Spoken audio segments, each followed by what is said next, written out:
Gözəl baxışlarınıza salam arz edirək. Mahnı ki təqdim olur xidmətinizə. Dəstgah şurdadır.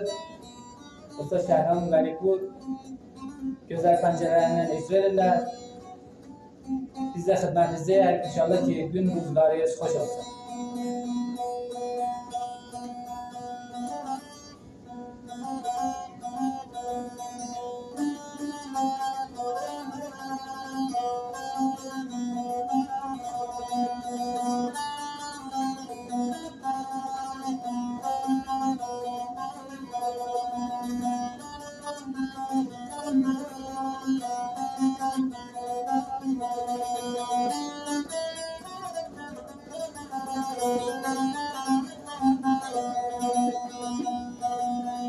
Ay, küsmeyi sevmeli ceyran, derdim çoxdur bilmirəm.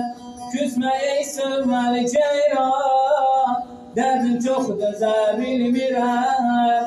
Üz vuruyub kaçma məndən, mən sənsiz gəzə bilmirəm. Üz tutub kaçma məndən, mən sənsiz gəzə bilmirəm.